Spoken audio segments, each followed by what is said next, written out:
Hi, welcome or welcome back to my book sanctuary. I'm Bianca and I wanted to update you on my reading.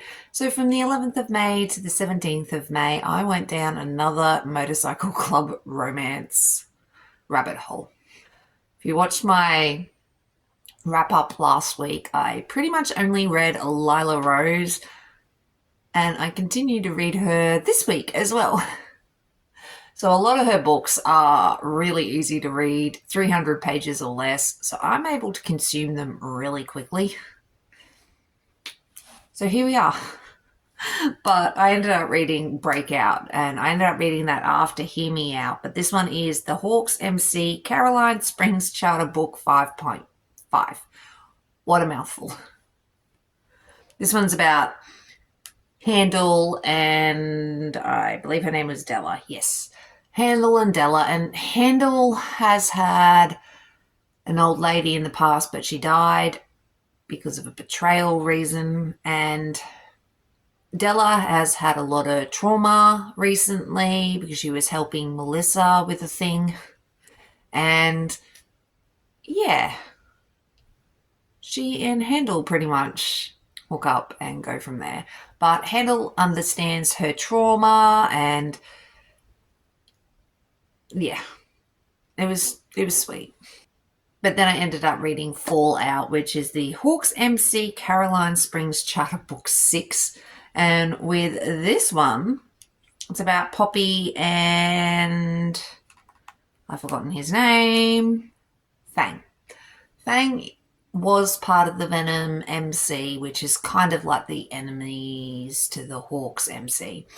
And Poppy has always been in love with Jeremiah, but because of reasons, nothing ever happened. And now she's back in town, and Fang can't leave her alone, really. And then there's issues and problems, and yeah, I loved it. It was good. But then after I ended up reading Fallout, I ended up reading Out of the Blue. So I'm a little confused on Out of the Blue. So, like I did last week, I'll put up a little diagram of Lila Rose's series.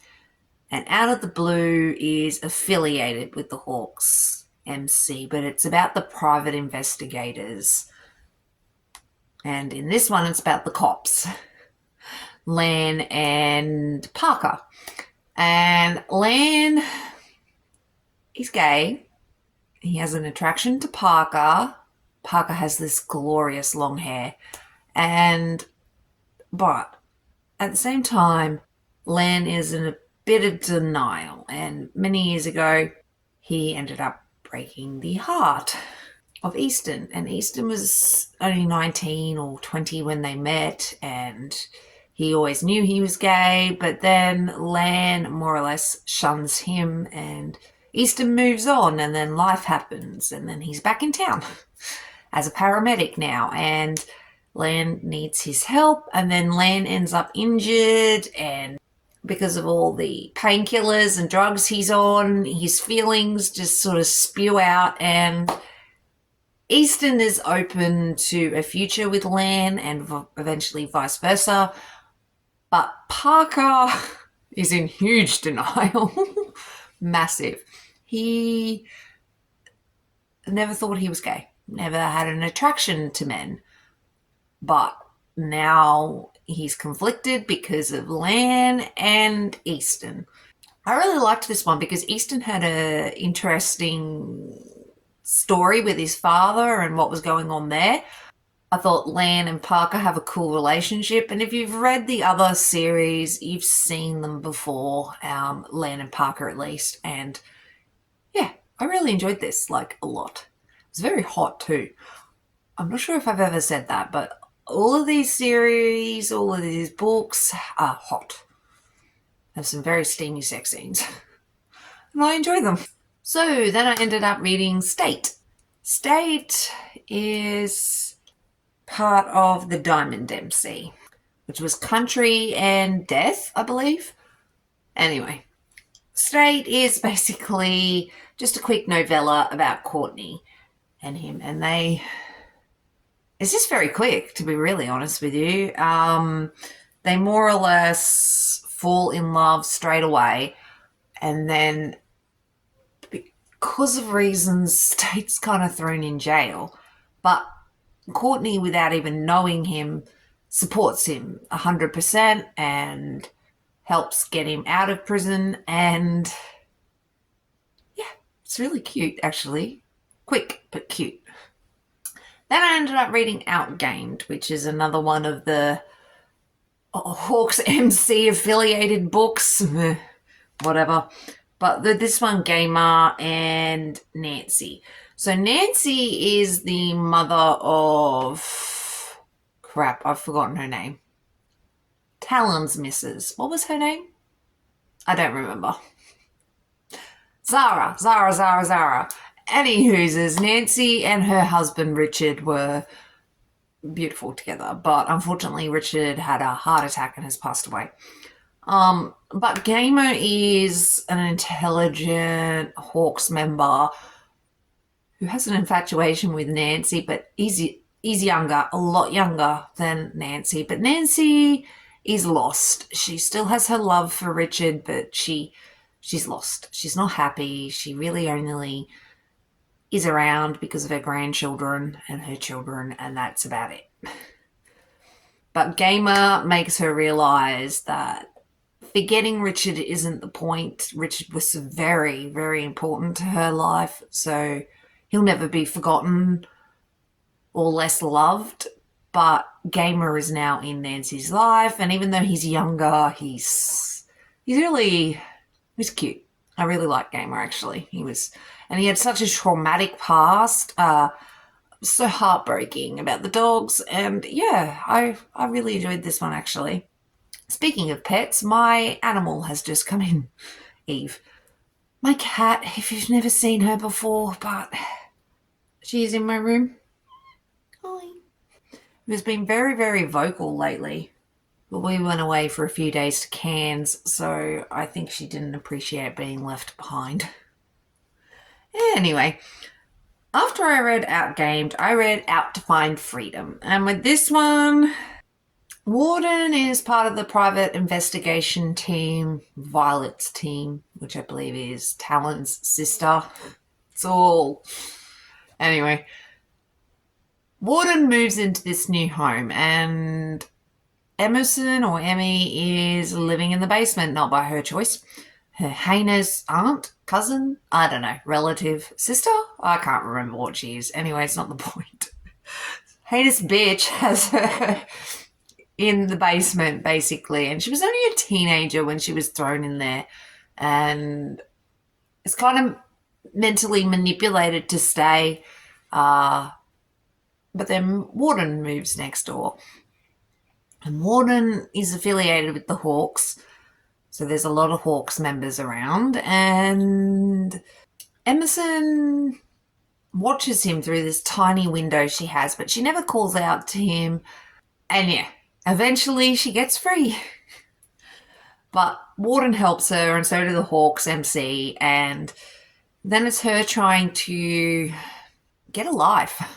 And I mean that nicely, but, try to move past her trauma to some degree. She's very scarred because her cousin's sister cut her up, but she is very resilient in a lot of ways. And I loved how Julian just took her under his wing, and yeah, I really like this one as well.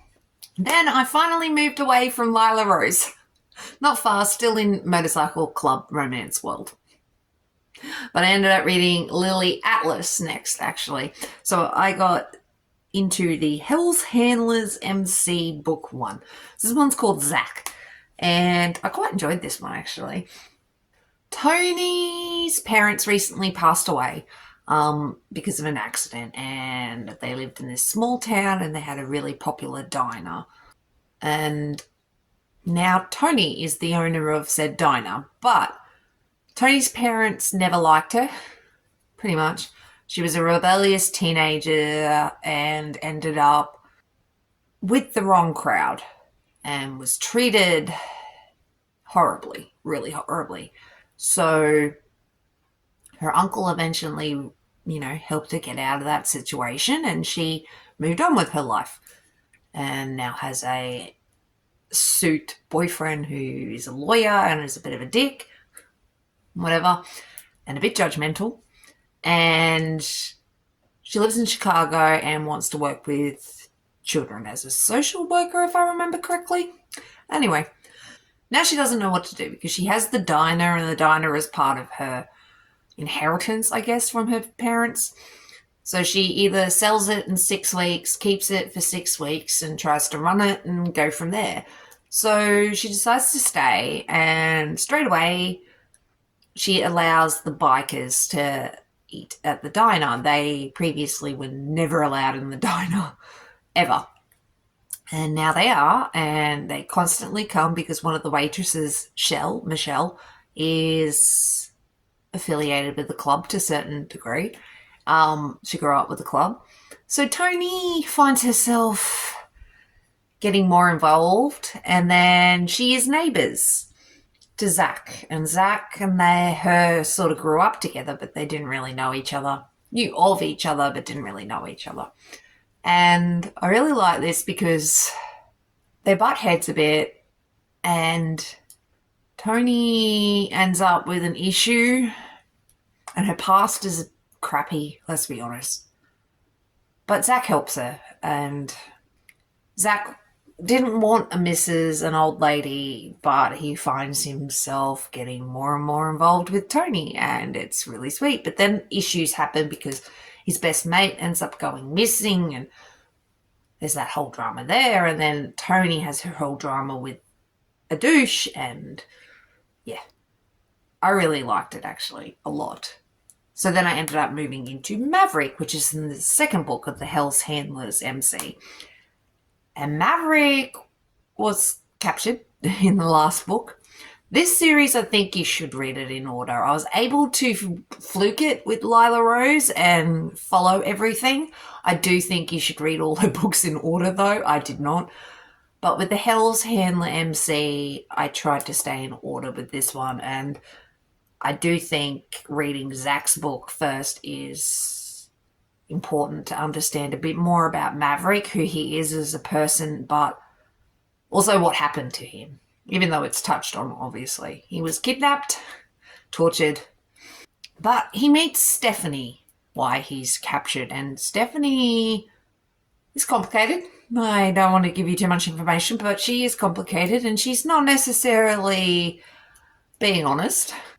And she and Maverick end up forming a bond when they're captured. He's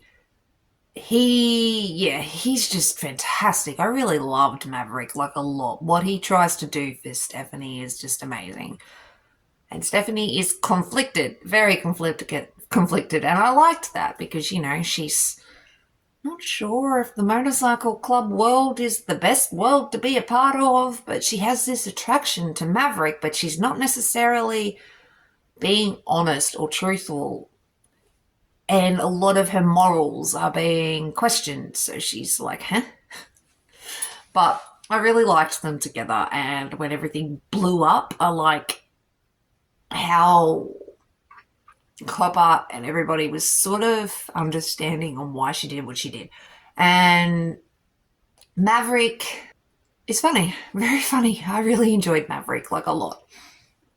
And then from there, I went into the third book in the Hell's Handler MC, which is Jigsaw.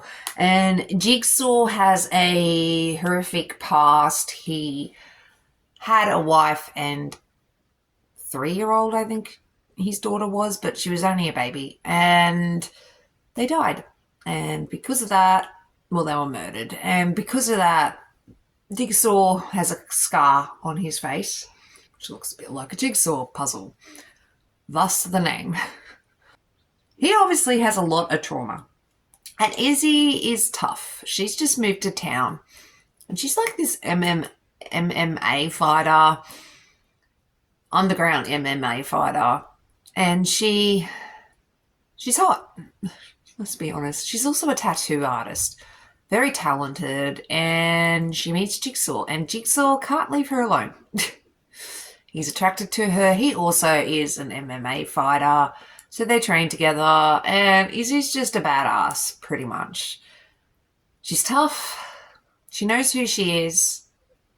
And her and Jigsaw have a lot of issues to work out because she has trust issues and he has a lot of trauma because of his wife and child. And Izzy helps him just, I guess, become a better person, but more she brings his light back out. He's laughing. He's enjoying life a bit more than he ever did before, or, ever did after his wife and child passed away. I really liked Jigsaw. And then I moved into Copper, which is the fourth book in the Hell's Handlers MC. And Copper is the president of the club, and he's always had a thing for Shell. And he doesn't think he should be with her because they've got a 16-year age gap. And she's a single mother. And this one, like any motorcycle club books, just watch the trigger warnings. Make sure it's for you first before you go into any motorcycle club or even mafia books. Because there's always a dark undertone to them to some extent, or a lot. But with this one, it's a little dark, so just keep that in mind. But I don't want to tell you too much because even though I had guessed what was going on, I don't want to really say too much about this, but she has a daughter. She moved back to town, and Copper keeps resisting her. And he has his 40th birthday party, and he gets sloppy drunk, like really drunk, sloppy drunk. We've all been there, mate. We've all been there. But he gets sloppy drunk and makes a move on Shell to some extent, but she, tries to stay away. And yeah, I just think they're cute, and I like how he finally was like, fuck it, Shell is mine. And yeah, I liked it. But then we'll get on to the last book that I ended up reading for the week, which was Rocket, which is the Hell's Handlers book 5. And Rocket is a man of few words. He doesn't speak much, but when he does, it's impactful. But because of reasons, Rocket ended up helping a victim in the last book. Look, like I said, watch the trigger warnings, but Chloe was violated and kidnapped, and just horrific things happened to her. And Rocket ends up taking her out of that situation and taking her to the hospital. But because of the deal she sort of makes with the Hell's Handlers, she doesn't go to the cops and tell them exactly what happened. She can't really move on from what happened to her because she can't talk to a therapist because no one can know. Her family, her brother knows something's wrong, but I mean, to some extent, they know what's happened, but not the truth. They know that she was assaulted, and that's basically about it. But the Hell's Handlers understand. Then Chloe, trying to cope with everything and cope with the trauma of what happened to her, ends up going out every Friday and Saturday night to sleep with some random person to bring back control in her life. This is how she deals with her trauma, and each to their own. Whatever makes you, I can understand. Anyway, Rocket is following her because he is drawn to her, and he's a bit concerned and a bit very curious on why she's doing these things on the Friday and Saturday nights. So he ends up sort of inserting himself into the picture and ends up having a night with her. And he realizes a lot more is going on in Chloe's head than anybody has realized. She is very good at masking. She's very good at it. But at the same time, you can tell she's not doing well. So she's masking to a certain degree. But Rocket just sort of starts pulling her out of that. And I think Rocket is the cutest. Just, he's so sweet. And then he's got his own dramas, obviously. And so then Chloe is sort of put in danger. And so Chloe's had to sort of come into the club to be protected. But Rocket, or Logan, never told her he was associated with the club, so she's like thrown. She's like, huh? You were lying to me? What's going on? She doesn't trust the Hell's Handlers because of reasons, and because she knows to some degree it is their fault for what happened to her. I do recommend reading Copper's book, and actually, I think it's Maverick's book. Crap, I don't know. Just read the whole series. But she does come up in the past. And then, yeah, I just really enjoyed this a lot. And I really enjoyed the Hell's Handlers. There are more books in the series, but I haven't got there yet. But yeah, that was basically all the books I have ended up reading in the week. And I enjoyed myself, and I have gone down a huge motorcycle club moment. I think I just feel like them. But I will admit, a lot of the motorcycle club books I've been reading recently are dark, but not as dark as they could be. Does that make any sense? They are straddling that line, a few of them, on what I don't like, but a little bit too much trauma on page. But for the most part, I've enjoyed all the motorcycle club books. So, yeah. It's basically all the books I've ended up reading, and I really appreciate you watching, and I hope I catch you in the next video. But thanks, everyone. I'll catch you later. Bye.